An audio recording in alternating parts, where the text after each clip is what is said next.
So you've got to always be on your game. So, the example being October the 7th. Happens 1 year ago today in the general calendar, and suddenly a life goes from A to Z, and we've got to really be on our game. We're going to talk about it a little bit today. We're going to also talk about porn, and we're going to talk about the importance of valuing women, not objectifying them, which is connected, I suppose. And we're also going to talk about October the 7th and how we're going to help bring more tikkunim to this world, more fixing up. Hello. Yes, it's just men. Wrong class. So I just asked our friend here, Mr. Foy, Fear, trying to get your name right. We generally try to keep names, I don't want to get anyone in trouble or anything, but we're not videoing this one because we're talking about porn. But there's none on the screen, so that's good. It was dark when I came in, but we've got the lights on. Okay, so Rosh Hashanah just was. That means you guys had a nice few days, 3 days to be exact. What's up, Holmes? Good to see you, man. Let's make this class worth it, yeah? Oh yeah, I like that energy. So there's been a lot going on personally, as I was saying, October the 7th was a year ago in the general calendar today. I decided to rock this hat. I haven't worn this for a while, and the reason being it's got the important symbol for the hostages. They should be freed. And also be kind. We have to really work on being more kind. This represents an organization which was a big part of this last year, where I was able to contribute a lot of love and time to helping, assisting soldiers, including my own son, because the Just One Chesed, who the hat represents, suddenly had to switch all their functioning, which was more about an online app, a software for kids and schools to do acts of kindness. They suddenly had to develop a whole HQ, army style, where they had a center, and they suddenly got equipment and endless donations towards soldiers, miluim, and general soldiers, and all kinds of people donated thousands of products and equipment that would be good for the soldiers, and it had to be sorted out in this big center, and I got involved in it somewhat. I don't work for them, but I happened to be able to get in the press in London at that time because they were asking about what's going on here after October the 7th. And, it was a whole switcheroo for everybody. Everything changed. They had to suddenly become from a software kindness operation to hands-on helping the soldiers, and they're still doing that till now. Plus, they're building the software now that they haven't calmed down, but we've sort of got used to this. It's been a year. When you guys weren't here last year and the guys were here, they had to experience a lot of the trauma, especially Simchas Torah, that crazy day, 7th of October. The sirens were going off. I woke up before the sirens and my whole house was shaking. And there was a lot of guys from World B'nai Akiva. They were all staying in our community because we just spent the night before dancing with them in the shul in Shirat David, having a great time with your predecessors, and suddenly we weren't able to do the usual festivities, and it was a pretty tragic day in every way, beyond words. Can't really put it into words, so I'm not going to even try. Other than the trauma of the sirens again and again. My son had to go quickly get into one of my daughter's cars and drive up to shul. And before he went off to go into who knows what, he came and got a blessing from me. It was a very emotional moment. That was around 10:30, and already at that point, davening had pretty much stopped. Praying in Shirat David had ended, and we were in this bomb shelter. And he came driving up, and he had to drive off with her car. We didn't know what. He had to pick up his mafaked and this and that, and he drove all around. He ended up having a crash because it was so chaotic. And his windscreen, front windscreen, got smashed on a bar in a town somewhere. Baruch Hashem, they didn't ever charge him for it, and there was no probably got it fixed, or was insured, but he had to leave the car in the middle of Jerusalem. And because it was such a chaotic night when we went afterwards and everyone was very nervous about what was going on, we went to Jerusalem to the bus station area and we picked up the car and it had the window smashed, but it hadn't got any ticket, nothing. It was right by the bus station, which usually would have got towed away or a ticket or who knows what. And he now had gone off into at that point he went to Lebanon with his unit, and then he went back down to Gaza.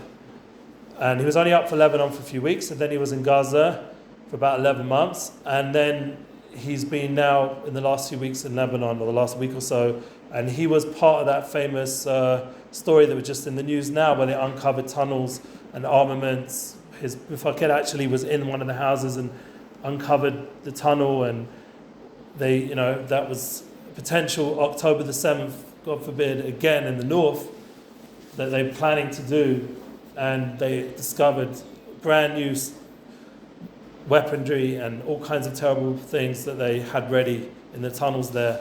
And this is the kind of importance of the mission that they're doing right now. So we need to keep in mind that this October the 7th is not over. It's still going on, and we're remembering all the souls who have fallen, and this class will be dedicated to them. We're going to discuss some pretty difficult subjects because it's the 10 days of Tshuva, and this is a time that I think we can face it. We were going to do the next class, which will be about listening and intently and synergization, which is an important one, about intimacy and stuff. But we're going to have to push that when I plan to do it after the Chaggim. This week we need to talk about what I mentioned already at the beginning, porn, valuing women, and how we can fix up this world, how we can make this world a better place, And I think all of you can contribute something of your own experience. Obviously, keeping it private. I don't say your name when you ask a question or something, but keep it private, keep it between us in terms of what you want to ask, what you want to share. You can be open. I'll discuss anything. But I'll just give you an example this week. I was listening to a podcast, PBD. You ever heard of PBD? Yeah. Patrick Beit David, yeah? Oh, yeah? He's got a good podcast, Value Entertainment, and he had the owner of Pornhub. You ever heard of Pornhub? No. Good, that's great. Amazing. What is that? Okay. What's Pornhub? Good. So I'm happy none of you are aware. You're just these guys. You come to Israel and you're just learning all day and being spiritual, and you don't have any idea what Pornhub is. You probably don't even know what Netflix is. You're just pure, The reason why I mentioned Netflix in the same sentence, because some of the stuff on Netflix is pretty raunchy. I don't know. Yeah, like Orange is the New Black. Yeah, or you could go through the list. I mean, sex education. Yeah, we mentioned that already. We mentioned that. It's pretty hardcore what's on there, 50 Shades of Grey. I don't know, there's so much crazy stuff that's pretty hardcore that you could almost call it soft porn, I suppose. But somehow it's allowed to be shown on these channels and streamed to our phones and to our homes. But Pornhub is owned now by a Jew. I don't know if you knew that. Isn't he a former rabbi or something? I don't know what he is. I do. Solomon Friedman. Yeah. So, I'm from Ottawa. Yeah. And my former classmate, his father is a lawyer in Ottawa, and I live in Portugal. Yeah?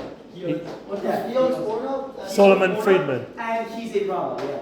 Yeah. I knew he was a rabbi. Yeah, so he obviously has an interesting perspective. There's other people like Shmuley B'Tech who are apparently friends of him who call him out a little bit on this. He generally calls out people, that's his vibe. But without getting into his story, Rabbi Shmuley, we can get into the concept of porn. I'll take you back. Yeah, go on. Do condoms expire? Yes, they do. Do you have expiration at the back? Huh?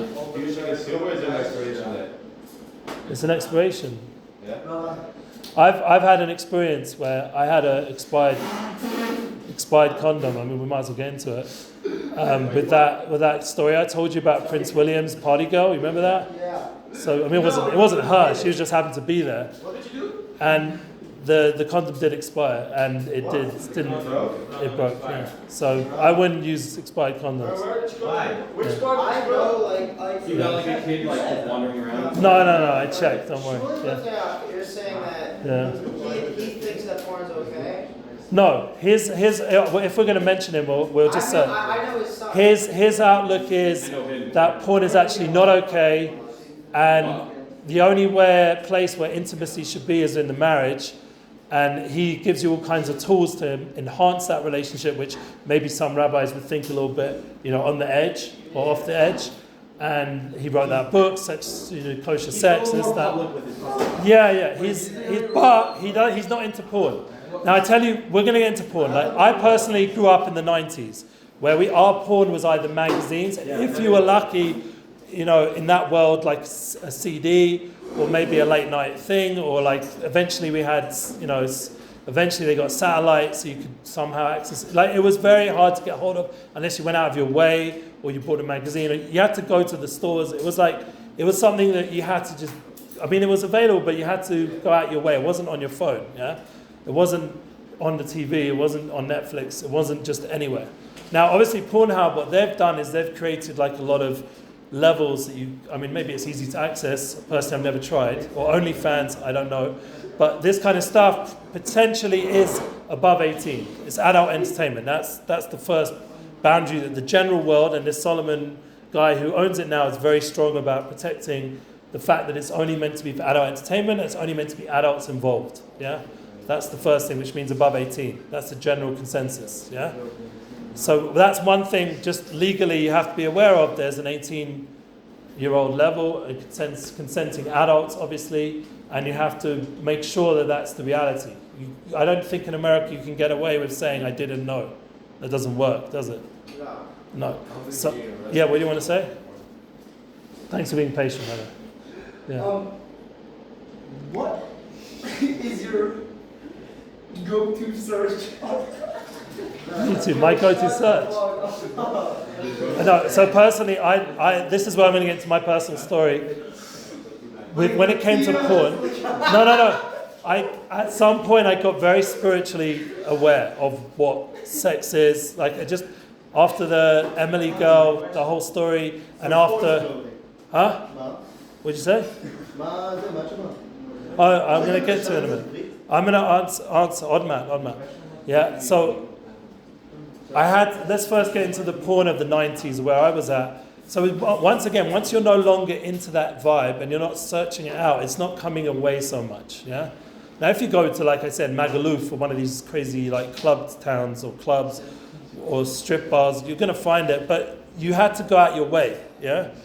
And thank God, big in North London Jew, traditional, and experiencing some of the downfalls of sex done wrong, where like we just had an example, condom splits, or you break your heart. We spoke about having a broken heart last time, and it can start to make you a bit more sensitive. You want the real thing, like a real relationship, and not just whatever, not just a one-night stand or just a thrill. Now I had a friend. This was important. Listen to this, bros. Listen. Shema, listen. Yeah, this is important. I had a friend. He's a spiritual guy. He lives in England, and he's not religious as far as I know. But he's just very musical, very spiritual, very special soul. And he once said to me, the masturbation is a bad thing. And I was like, and I was not religious at all. So I was just looking at him like, what do you mean? Like religiously or something? He's like, no, I'm not, I'm not religious. He said it does something to your energy level. Like it takes away certain drive, certain joy, certain energy, life force, vitality. And I've decided the last time period to stop. And I feel so much more energized, more strong, more focused. And this was what he told me. And he wasn't the kind of guy when he said something, I just laughed at him or something. He was like a very special soul. When you heard him say, he didn't say much. And when he said something, you sort of listen, that kind of person. So I actually took him seriously. And by the time I went to university, I actually took it on myself to stop masturbating. And I saw my life change. My life changed completely. Now, when I was growing up, it was like the mitzvah was to be James Bond. To like get as many women, spill as much seed, do whatever you want. It was having a party, yeah? But, what? Did you succeed in getting women? Yeah, we mentioned that, Emily. You were in the previous ones? I was 6, sorry. So the previous ones we talked about the stories, bunch of stories. But, once I got sensitive about masturbation, so you're not really going to go consume porn, you know what I'm saying? What if you have a woman do it for you? Okay, That's going to be. We're going to talk about that. So that's a good question because that's important. No, wait a minute. That's called foreplay. And foreplay in marriage. There's what foreplay done right in the right way with the right person is definitely good. It's actually encouraged if you go to the right. That's where you start heading to a little bit towards what Patek was talking about. But you also, we're not going all the way to him. We're just saying, like, as a person who does believe in spirituality, foreplay has its time, its place.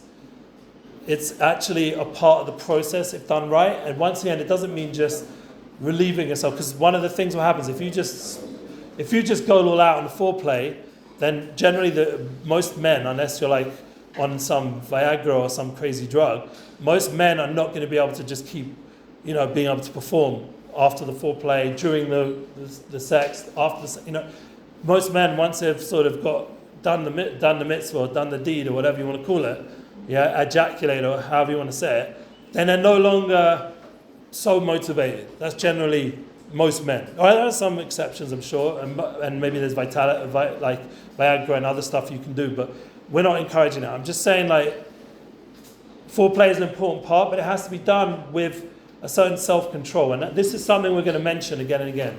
Based on Stephen Covey, we've been talking about him a lot. He says the key to happiness is self-control. I don't know if you ever heard that. But take that in an intimate setting.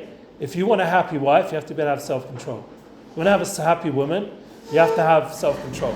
That means you're not just letting it all go. If you let it all go, what's happening? She's not going to be satisfied. You get that? Is that clear? Yeah? Women need you to be thinking about them, not just about you. This is going to be a theme. And this actually connects into the next point of valuing a woman. What is this woman that you're looking at if, God forbid, you're on porn, which is very common nowadays? Apparently, a large percentage of internet is porn. And now it's even being encouraged to be legalized more. It's becoming more accepted in society, and it's becoming a career for women and men. And it's not just a man thing. It's both. Apparently, women also somehow have some connection to it. But one of the things we're going to leave to the women's intimacy class, their class is going to be about them developing value for themselves.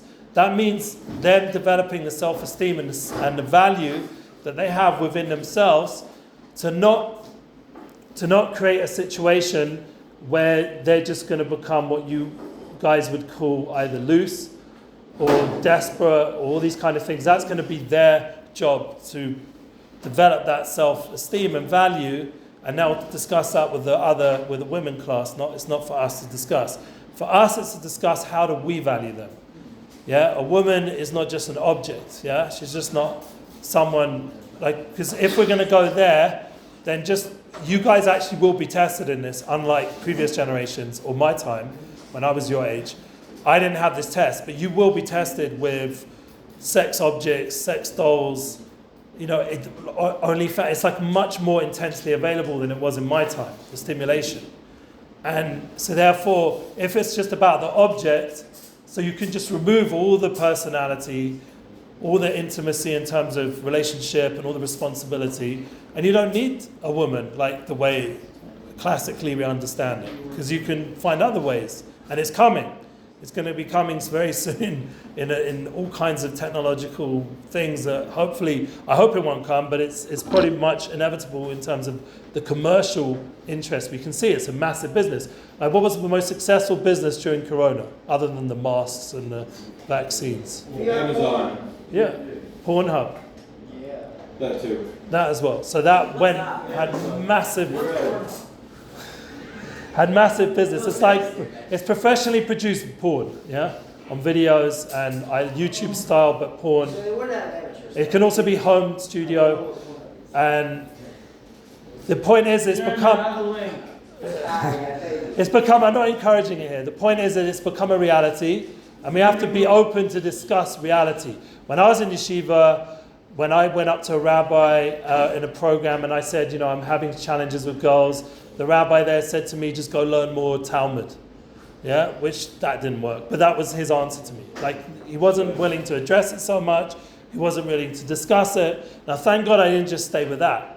Some people, what they do, when they get a crap answer from a rabbi, which was a crap answer, excuse my language, but it was, they get a bad answer from a rabbi, they just say, that's my excuse now. The rabbi gave me a crap answer, so now I have an excuse for the rest of my life to ignore rabbis. A lot of people do that. Yeah, I do that. What I did is I said, okay, I hear you, rabbi, thank you. I went to another few friends of mine, a few people that I looked up to, role models, and we actually discussed it. We learned about what does the Torah actually say about this whole area.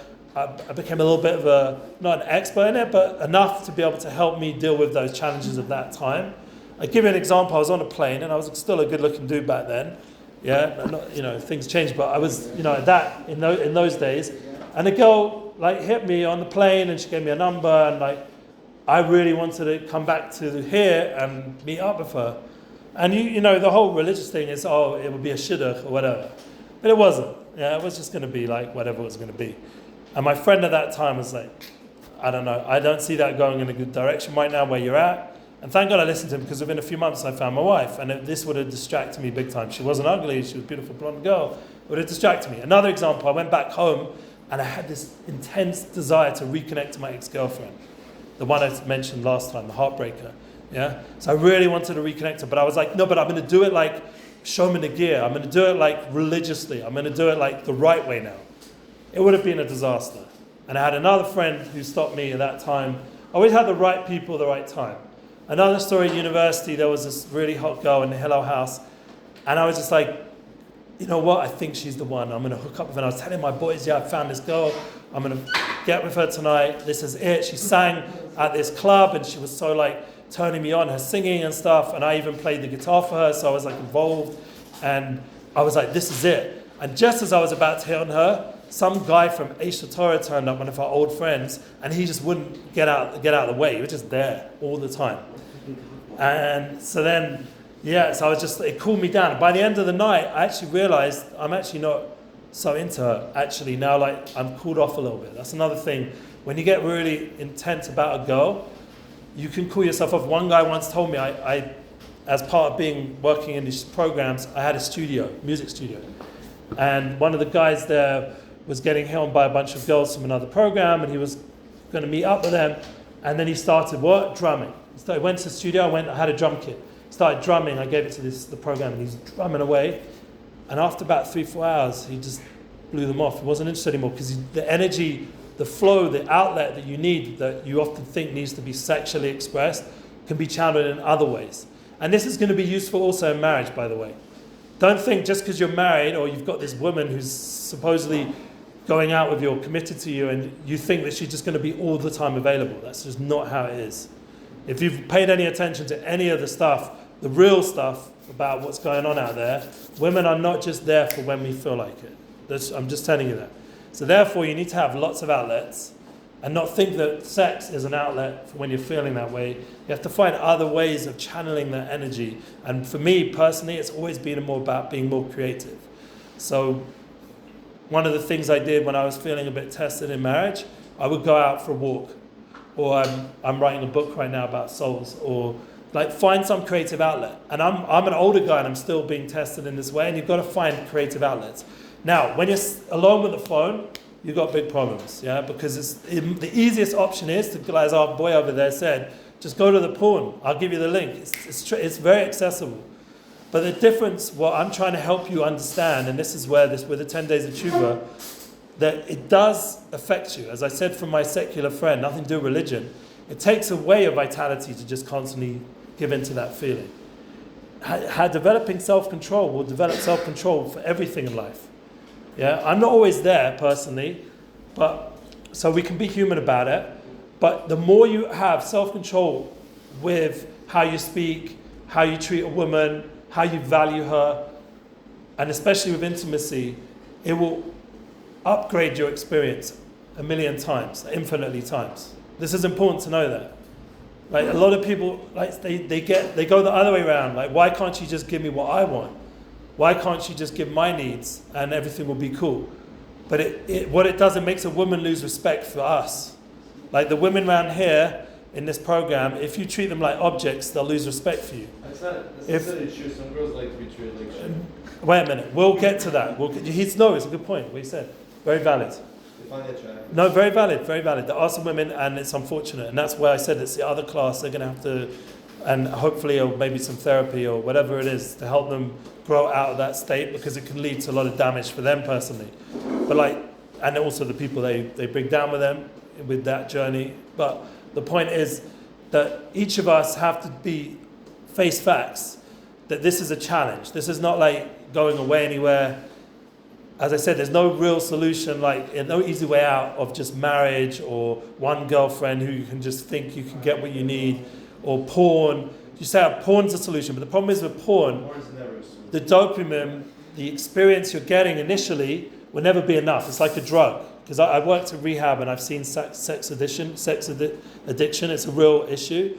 And if it starts off at a certain level, where you are into a certain level porn, and then God forbid, then it can go to higher and higher levels of, and what I'm saying is distortion of what sex is. It gets more and more extreme till we see there's a whole massive child trafficking world going on, because that's where a lot of people have fallen to, where they need to have child porn, or even worse, acted out.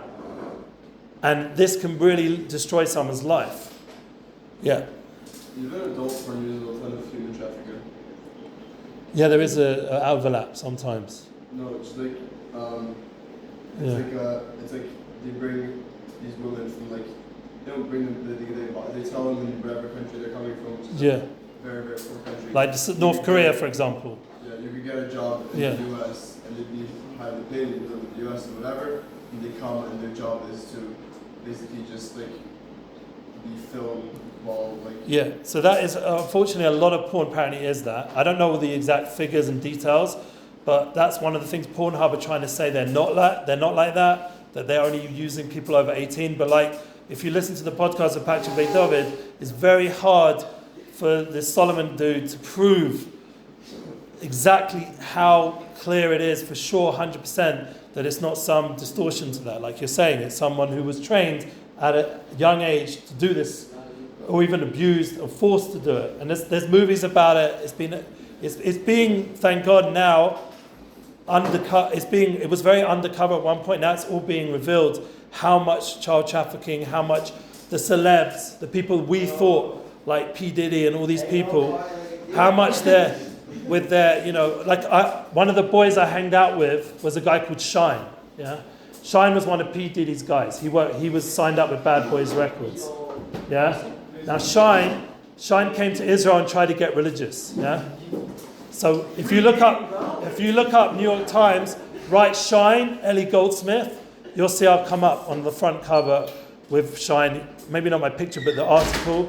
And there's also in the Rolling Stones as well, a more recent one, because they did a whole hit job on him, and I somehow got included in it. I didn't want to say negative things about Shine, but they did. They sort of had a way of doing it. But Shine was in that world, and he ended up being the fool guy, and ended up in prison for 10 years, and he tried to be Jewish. It wasn't so clear, and then he ended up as probably going to become the PM of Belize. That's probably where he's at right now. But what? Belize. But the point is, what I'm trying to say is that P. Diddy's whole scene and his whole vibe was that whole world of child trafficking, or alleged at least. And, the whole superstar world is being shown to be what it is, which is corrupt, which is basically porn fallen into the hands of the powerful and being used, that kind of drive for their own benefit, and even worse, to be used as a power tool to rule over people. That's another thing. One rule you should never do is ever share selfies of yourself, online, ever. Never show, as they call it, DIK pics or other kinds from her side. Never ever share it online, ever. Because once it's out there, everything's hackable, everything can be used against you by gangsters and mafia. And that's why you don't put your face in the picture. There's ways they can traffic, they can still figure out a way to they can Photoshop it, they can do all kinds of stuff now. It's basically just stay away from the dark web, stay away from these places which can be used against your success in life, your fulfillment in life. And it's not going to get you a lady to show that kind of stuff. That's not how it really works. As I said already, it's about face-to-face. That was how we started this whole thing. It's about initiating relationships. It's not about, pictures of your body, yeah? So we have to be aware of what's been going on in these bunch of years of showing how dark and dirty that whole world is. even the Hollywood world, Jeffrey Epstein, and the whole thing, Hashem Shemenu. We are heading towards right now Yom Kippur, which is the opposite. Yom Kippur, we have an opportunity to fix up this whole area. Just by hearing the Kol Nidra, and they walk around with the Torah, Ozru L'Sadik Yisrael Simcha, just hearing that pasuk being said, with walking around the shul, that already is part of fixing up the bris. We just had Shofras, that's another way of fixing up the bris. There's all kinds of spiritualities that are going on Yom Kippur. If you look into the rules of Yom Kippur, how you should sleep, you shouldn't spill seed that night, you have to be very careful. It's deciding the whole year to come. Like, these are things, tikkunim, that need to be worked on, fixed up. Now, October the 7th, what was the main thing that the terrorists were doing to the women? They were raping them, yeah? And I think they raped even children and men. That's what I heard, how bad it was. So we know our enemies are taking this whole energy and using it in an abusive, disgusting way. So the Jewish people, we don't do that, yeah? We don't go rape them. The soldiers are very, very careful. Like the other day, one of my friends who has a daughter in the army, she was asked, even though this is not her job, she was asked to help arrest some Arabs who were terrorists, women, because they didn't have enough men on duty, so they called her in, even though she's a gun lady, like the big guns, the missiles and launcher things. She's a technical person on that. They pulled her in to help with a job to arrest some Arab ladies, and thank God it all worked out smoothly. And I even saw a picture of her with the Arab ladies in the car arrested. But the point was that the army is very careful, goes out of its way to bring in women when it gets to that kind of scenario where women terrorists are involved, because we're not into doing anything to our enemies. We're not into abusing them or raping them or anything like that. That's not our army. We're held to a better level. So you have to understand that the world's looking at us to be the moral light, and therefore porn and sex trafficking or anything which starts to become illegal is out of bounds. Rape is something we're the opposite. So one of the ways you have to understand on a spiritual level, if you get to the spirituality behind it, that right now, who has the holiest place on earth? Who's got their Arabs? What does it look like, honestly? Yeah, but what does it look like to you? Okay, but now use your imagination. No. It's like the end of a man. Their whole thing is they say that they're the bris. They've got the covenant. They hold that they're the people. They're the people. And that's what they're doing when they're raping our people. They're saying that they rule over us in the sexual way. That's why it's part of their religion, the ones who are terrorists. Not all of the religion, because thank God not all Muslims are like that. But the terrorist aspects, they want to rule over us in terms of destroying our holiness, destroying us in a sexual way. And you see it's happening also in America through the woke politics. They also want to destroy sexuality, take away the clarity of a man and woman. They want to make it fluid and everything. So the idea is that we can also win the war, not just by having a good army, but also win the war by being spiritually alive and having an awareness that this is a spiritual battle going on amongst all of us. It's not your own personal thing. It's actually a larger picture. Sorry to scare you that way, but it's a true thing. Like, the way we'll truly win this war is that we are living up to the level of morality that we're capable of as Bnei Israel, as the Jewish people.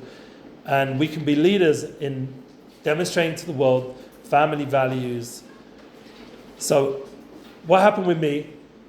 How did I get out of that? So I told you my friend, but then basically I went to university and I stopped masturbating, I stopped doing any of that, and my life changed.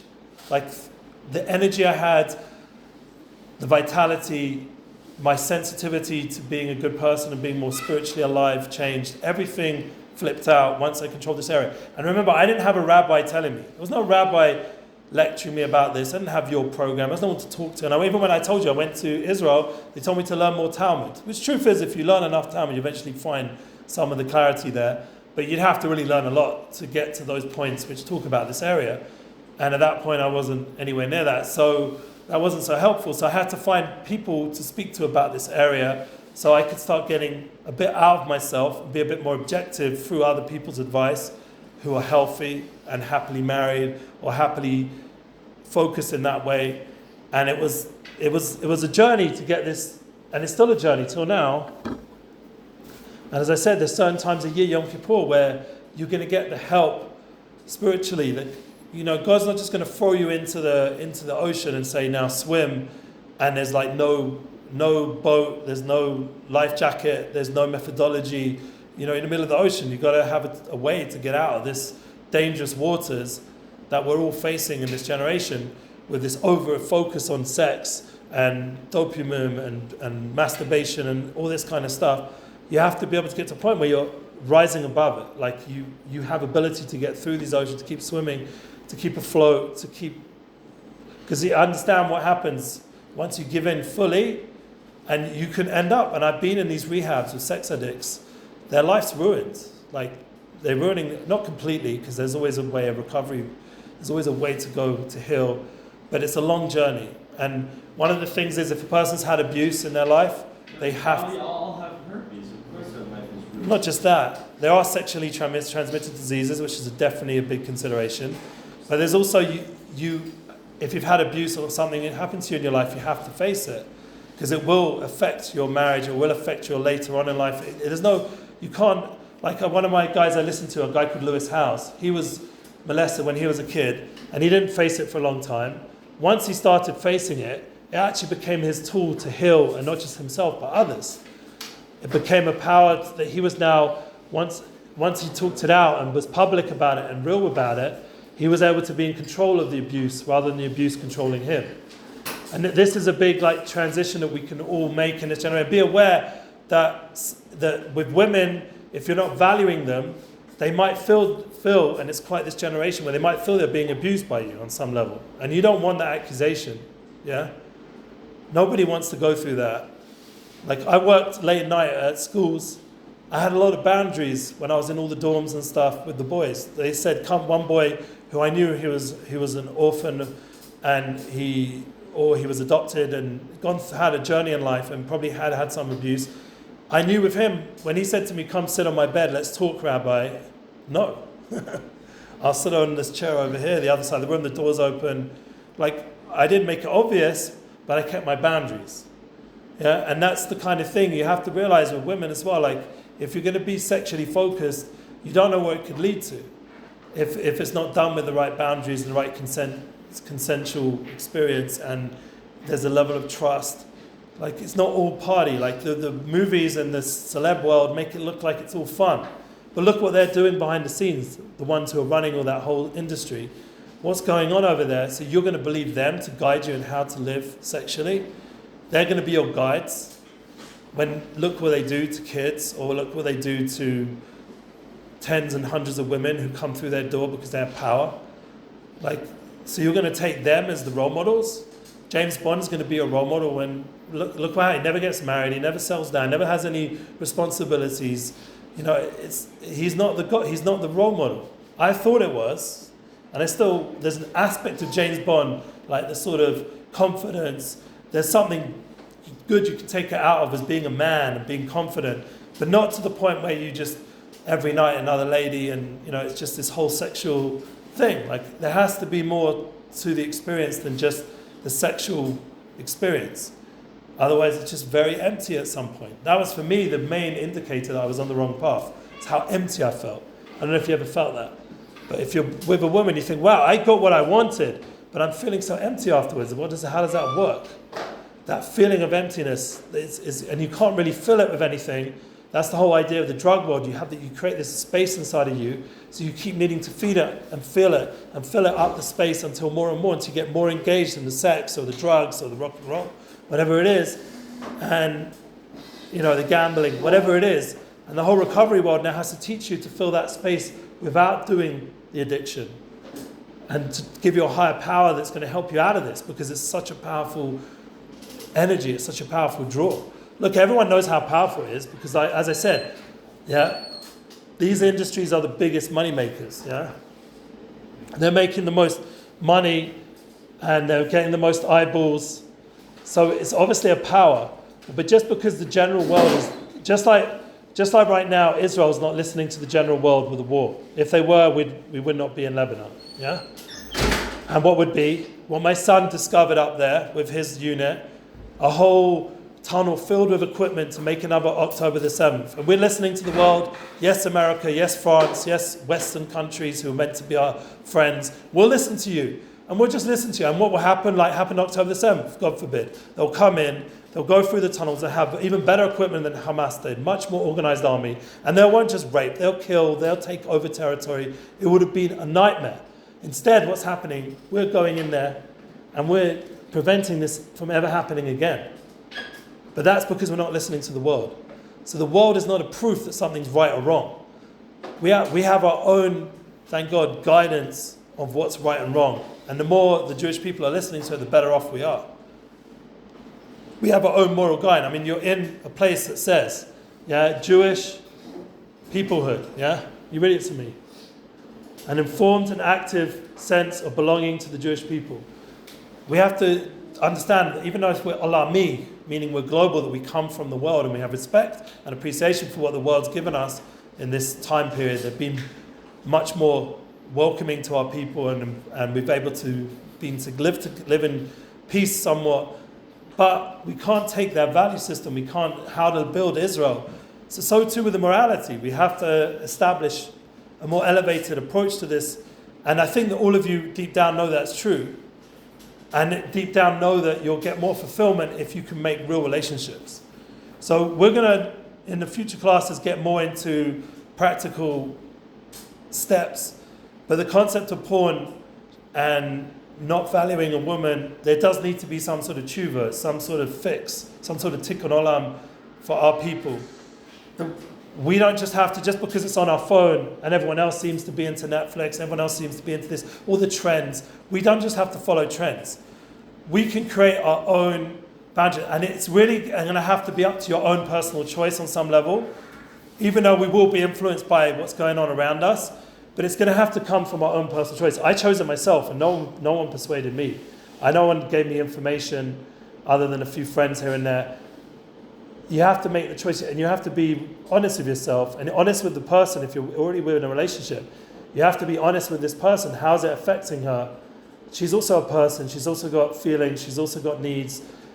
And the more we understand that this person needs to be valued, this woman has a value. A woman is, in the Jewish world, is the most high level. She's already made in God's will. That's the blessing they say. Kuritzona. We say we're not made like a woman. They say I'm made in God's will, in their blessing in the morning. Because they're already in tune with what God wants. That's why are women always giving men a hard time? Because they're already naturally in tune to what God wants, what we're here for. That's where women are at. They're like a different level of morality than most people, generally. Now you're saying there are some who are not like that. That was a good question you had, yeah? Brother, you said there are a bunch of women who are going to give in and are going to do whatever. You all said that, yeah? Yeah, those are the best. Yeah, exactly. So they make it easy for us to live the other way. But as I'm saying, over time, let's be honest, would you want to marry that woman? Let's be honest. If you know she's got a high count, body count, let's say, yeah? Do you want to marry that woman? You want to have children with that woman? And she might still be doing it? And she might have, who knows what, other issues that come from it. But first we can't judge them really by their past. That's true. But at the same time, I feel for me personally, if I you changed. have a lower body count, it's definitely more appealing. It's more appealing. 100%. So what's appealing about it? Because the experience they have? No, because they don't have experience. Oh, when they don't have a body count. We have a low body count. Oh, you prefer that? Yeah, obviously, it's more like a prize. They don't just get with Yeah, my wife was a virgin, and this was a miracle, because she was dancing in some of the hottest clubs in London. Like there's a club there called Strawberry Moon. I could list all the names, and she wasn't dressed the most sneersely, let's be honest. And it was a miracle. She went to Cuba on one of these holidays. It was a miracle again and again and again that she managed to protect herself as a woman. She's very strong, and she had value for herself even in the secular world. She was more traditional, but she had value for herself. And that attracted me to her more than all the women that I could easily get. Because she had value. She valued herself. And that's what drew me to her. The value, the self-esteem and the value that she had for her and who she wanted to be was someone she really wanted it to be a special experience. She didn't want it to just be whatever. She wasn't just sex drive. Like sex education, that Netflix thing, makes it it's just like this drive, and you just got to deal with it. But it's obviously much more than that. If all of humanity is created through this drive, it can't be, and the continuation is dependent upon it. It can't just be some physical chemicals. That's all it is. That would be a very sad reality if that's all humanity is about, just a bunch of chemicals bumping around, a bunch of monkeys bumping into each other. I hope you all believe more than that. There's more going on. There's a human being, there's a soul, there's emotions, there's values, there's a future, there's a hope, there's a destiny, there's something bigger. That's what we came to Israel. We're not just in Israel because our parents sent us. There's something deeper here. Yeah. So that for me was a big transition, and that's when I switched off porn completely. TV even. I had a complete, what do they call it? When you detox from TV. I didn't have phones back then, but I had a detox. I had mobile phones, but as I said, I lost mine, so I didn't have all the numbers. I had a detox, and it was for a few years. And once again, it wasn't religiously motivated. It was just a healthy lifestyle, and the detox did me a lot of good because I started thinking for myself. I had more energy. I felt I was more attractive as well because I had much more energy. I'm not just sharing it with anyone. I had value for myself also. Who would I share this? What do you think this seed that's coming out of a man is? It's not just some party juice. Yeah, it's coming from your brain, from your soul. It's coming through your body into. It has a power there. There's a spiritual energy to it. It's not just whatever. People think it's just some smelly stuff. No, it can create life. It has souls within it. Every time it comes down, it has souls. And now the souls are going nowhere. You don't want to see what it says in our holy books about what happens to those souls that go nowhere, what it creates, all kinds of demonic forces, God forbid, and the ability for terrorists, God forbid, to have power over us has a lot to do with that. So we're actually in a war when we understand what this is, but also just on a personal level, there's a tremendous energy there. And you can ask anyone in UFC or any of the guys, the big fighters, the ones who are really successful, the famous heavy weight success stories, the ones who really lasted in that position, is because they had self-control in this area.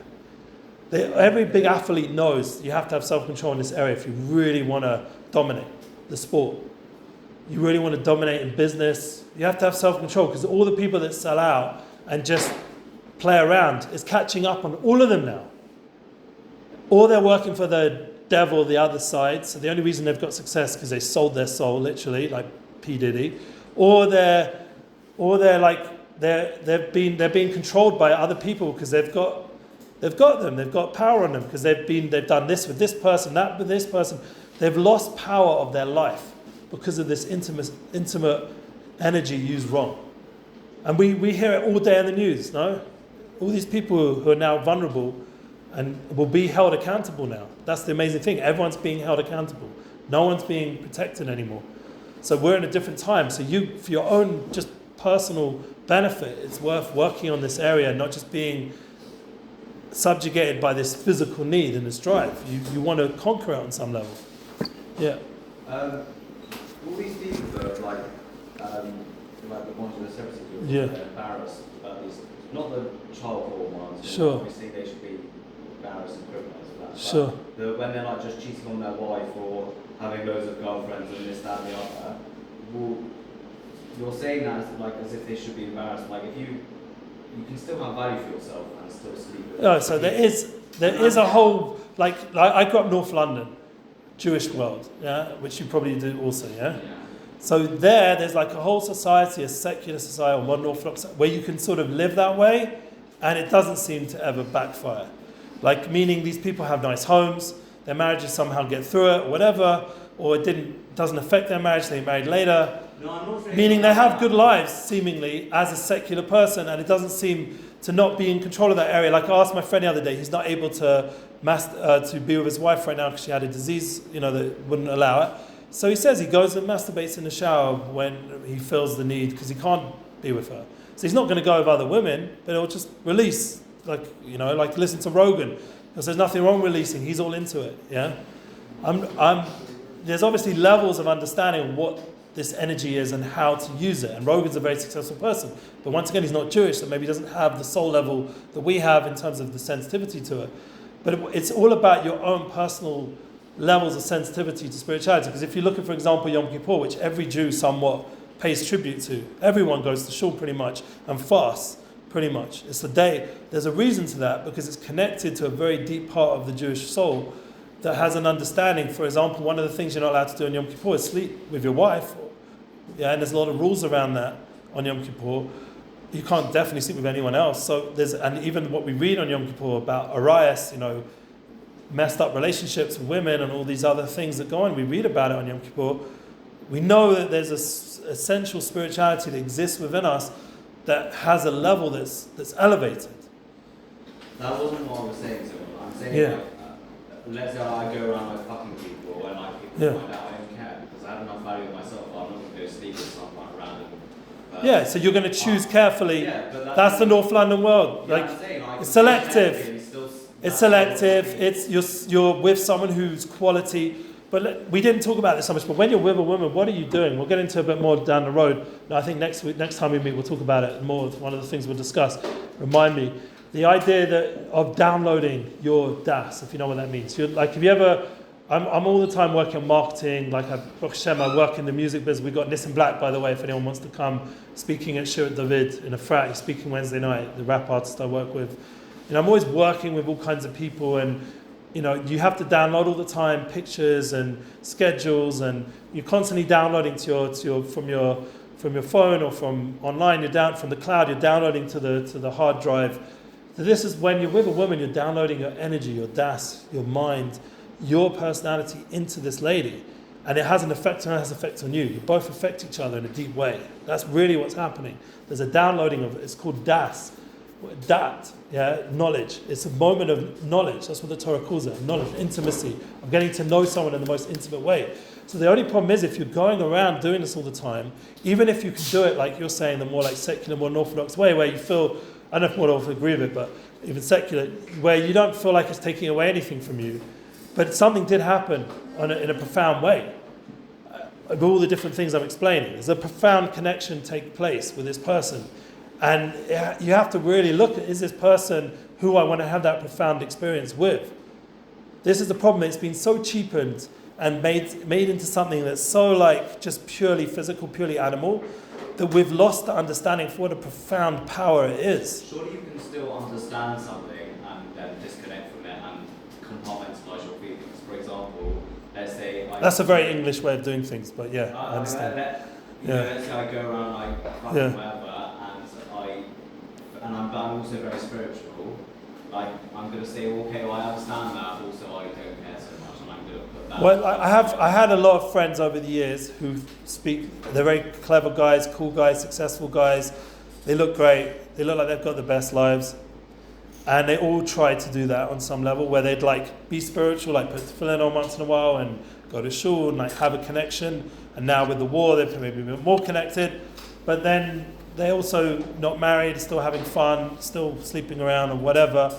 And they're living in this dichotomy of two different realities. And I see with them, until they make a choice and really focus, they're not fully grown. It's you have to be all in at some point. Yeah? Obviously at some point you've got to say. You have to say, I'm going to be all in. And all in means all in. That's part of the commitment. Yeah? It's like anything in life. If you're really going to do it well, marriage, a relationship with a woman, if you're not all in, you're going to try half-ass it, excuse my language, it's going to be half-assed back. You're only going to get half the ass, if you know what I'm saying. I'm being rude, but I'm saying it to make a point. That you're not going to get the full lady, you're not going to get the full experience, you're not going to get the full development of soul that you have potential to develop with this person. And therefore, you're never really tapping in fully to what intimacy is. So you're missing out on something very profound, and it will affect all the other things that you're managing to somehow keep in check, because you're still doing the Jewish stuff, but it's not the full all-in experience. So that's one of the challenges which our generation we're being very much, it's an intense conversation, but our focus is being taken away from us. It's a war for focus. Intimacy is one of the most profound ways of developing that focus and gauging your focus in life. Like I just told you, the athletes, they're focused in this area. So they can become supremely successful. And some of them will take that with them for the rest of their life. And say, wait a minute, I felt so good by eating healthy, sleeping healthy, women healthy, everything healthy. The value goes up as you value yourself. The self-esteem goes up as you develop more and more self-control. The higher the level of self-control, the higher level of self-esteem, the higher level of happiness. Yeah, if I was really in control of myself, I'd be a much happier person. I'll give you an example. Last night I was lying in bed, I'd just fasted, I'd drunk 2 cups of coffee, was a mistake, I should only have 1. And now I was buzzing. My wife, she wasn't in the mood for me to for Brain, her party to past a certain point. So I'm lying there, nothing's going on in the world. It happens once in a while. Usually I've got events, I've got things, bookings, this, that. Nothing going on. Empty. Phone's empty. My sons are traveling in Ukraine. My other son's out of Lebanon. My other sons managed to get through the border, so they're good. Yeah, they're now in Hungary. Yeah, the other son's on his way to his base. Everything's cool. Nothing extreme. No reason. Everything's more calm. Maybe I need to just process everything. Maybe that's why I'm up. Maybe I need to focus. Now, what the natural thing is to take the phone and just flick. And just do mindfulness, mind-numbingly nothing. Not mindfulness, the opposite. Just do nothing, just flick. Check out the Facebook feed, if you're into Facebook, check out the TikTok feed, whatever it is, whatever your thing is. And just be there, going like this. And I was flicking, and I was just like, this is so bad. And then I felt, I must have started around 1-ish, and I was somewhat still doing it by 2-ish at that point. And I'd found some somewhat things to do that were meaningful, but I was getting to a point where it was just becoming nonsense. So I said, I'm not going to fall asleep if I just keep doing this. I have to turn it off, and I have to just put it away. And the next day I woke up and I was like, wait a minute, what happened to all my own advice that I've given you guys about being creative? What happened to me writing my book? So I immediately got out my app that I write my book on, and I started writing again. And I said, next time I'm in that position, I'm going to write something. Next time I'm in that position, I'm going to create something. I'm going to be artistic. I'm going to brainwave and write down or make a post or do something, write to someone I haven't written for a while who's in a different time zone and reach out to them. I'm going to do something positive. I'm not just going to allow this phone to just take a few hours of my life for nothing. And that's what I'm saying, this, the whole drive. And thank God I didn't even have an inclination to go on Pornhub or any of that stuff. Thank God, I've been away from it long enough that what happens, the more you develop self-control, the easier it is to stop it. You just have your own boundaries, your own filters. Even better if you have filters as well, helping you if you're having a hard time. But you have your own filters. But if you don't develop any of this, then you're just held captured by this phone. And we're all going to have to deal with that. And that is called Pizaris, like a spreading of your seed, spreading of your focus. It's one of the main ways that if we're at war, the way we're going to win the war is with supreme focus. Just to end off again with October the 7th. How are we going to win this war? How are we going to take the legacy of all the fallen ones? By being more focused on who we are. We're going to win this war by being the best we can be. My son gave 100% in Lebanon. 100%. If he didn't, he might not be here. He went through miracles that happened to the unit of Egos and other units that lost people. He went through miracles. Him and his unit, they found things, they were saved from things. I don't know all the details, I haven't seen him, we're seeing him tomorrow, Bez Hashem. But the idea, and then he's going back in, I think, to Lebanon. He's not allowed to come home yet. But the idea is that the only way we're going to win this war is with extreme focus. And it's not just the people on the front line, it's us as well. You want to win the war as being a Jew and being the best you can be, to be happy, to be fulfilled, you're going to have to use this program to its max. That means being as focused as you can while you're here. Because you're going to have people like me coming through this door, or people maybe even better than me, like Shmulafly, or some of these real high souls you've got working here. And you can just see them as nudniks, or someone who's taking away from the fun you're having. Or you can see them as someone who's giving you something, their life experience, their journey. There's so much to learn from. Like we said last time, you can come away with some of your goals fulfilled. You're going to learn Hebrew better. That means focus. You're not going to learn Hebrew unfocused. You want to master something, you have to be focused. So in order to become excellent, become undeniable at what you are and what you're here for, the more focus you have, the more you stay away from things like porn, and the more you value what a woman is. Because what she wants most is your focus. That's all she really wants. Do you understand that focus, that dedication, that love? That's what she's asking for.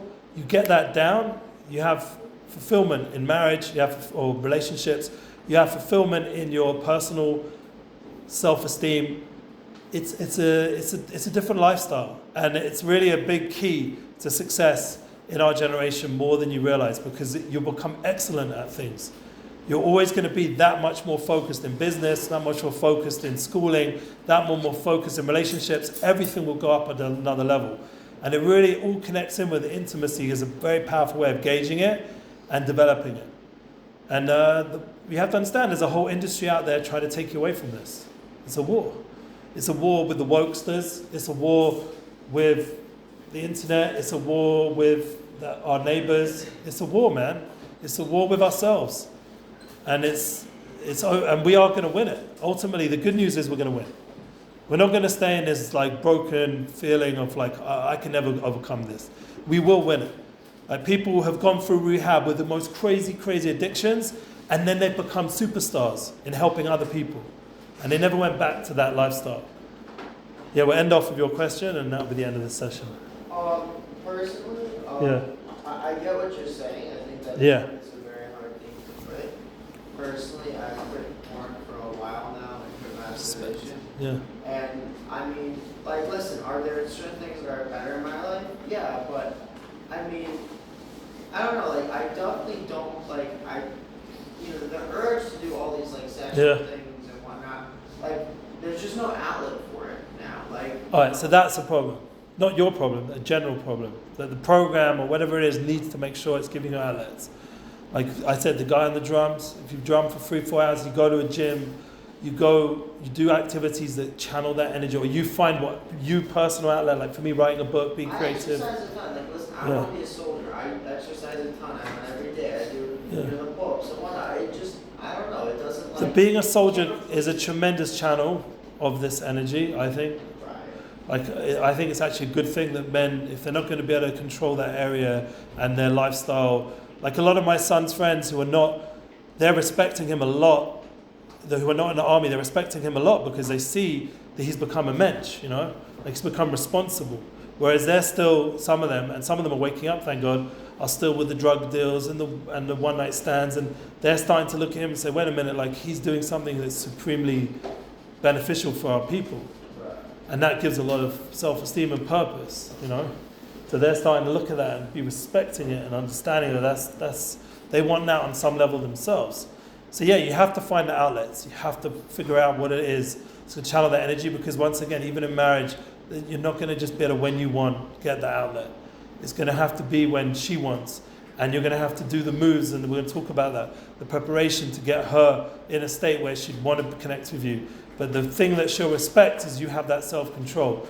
You respect that you're a true man. You're not like, what's his name, Andrew Tate, Animal, who claims he's a man. You're going to be a true man who's a master of himself. And that a woman truly respects someone who's mastered themselves. Think about your own family. When do your parents fight?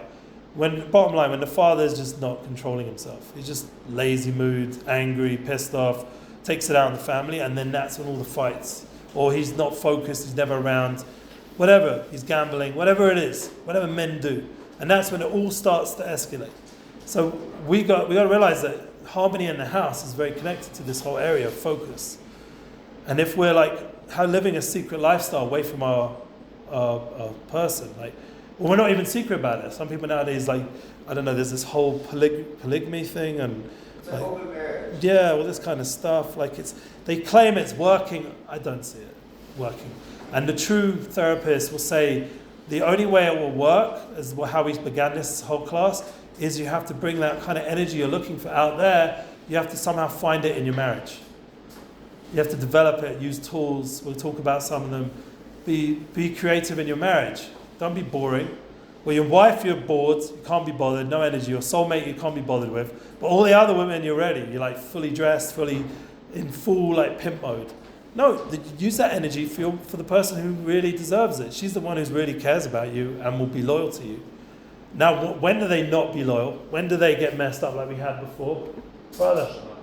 Yeah, they had before where they're not really interested in us. Yeah. and they're just going from guy to guy, and they become slutty, let's say the word, they lose value for themselves. That's because they never experienced real focus from any man. So they think the only way they're going to get it is through that way. That they need help, and that's where they have other classes. They have their work to do. Our job's not to change them. Our job's to change us and attract a woman who's not going to need it from loads of places. She's going to be totally focused on you. That's what we want as well. Our ego wants that as a man. We want focus.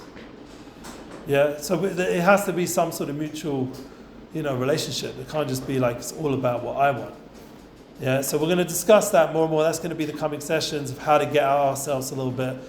And it will help us. It will help me discussing it, honestly. And I wish everyone a beautiful Yom Kippur. Try and think about some of these deep ideas. The spiritual journey of Yom Kippur, the Kohen Gadol going to the holiest of holies, is a hint to this whole intimate reality between us and God. Our religion is filled with constant hints of intimacy. Shir Hashem, the holiest, to feel it's all about intimacy. If you start to understand, Judaism is filled between this relationship between man and woman. It's not trying to take you away from it. It's trying to give you the most enhanced, vitalized relationship between man and woman that there ever was. It's trying to bring us to the ultimate love. If you understand, it's only there to help us bring more love to the world. It's not scaring us. It's not all negative. It's trying to bring us to the ultimate focus and the ultimate love relationship. Then you've understood what Judaism's really about. It's a tremendous unification and love.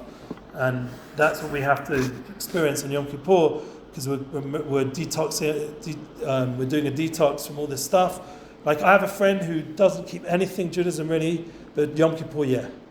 And he's a big guy online. He'll turn off his phone for a day. It's a big deal for him. And he's a big guy. He's a big guy in the AI world now. And all the previous stories and he'll turn off his phone. It's one day to just completely detox and just be with spirituality and just connect to your soul and enjoy it. Try and enjoy it. Try and find, while you're here, the most out of these moments, and it will bring a more fulfilled relationship, and you won't feel the need for porn, and you won't feel the need to degrade a woman. You'll respect them. You'll see how great they are, and you won't need to have to go through ever another October the 7th, because we're going to be in a whole elevated level. The world will see the truth of our people. And we don't need to listen to anyone else in the world. We've got our special mission. We'll be respectful to them, but we're not going to have to be subservient to America or to anyone. We have our mission, and B'nai Akiva Olami is going to be one of those places which shine out that truth to the world. Amen. Amen. Thank you. Thank you.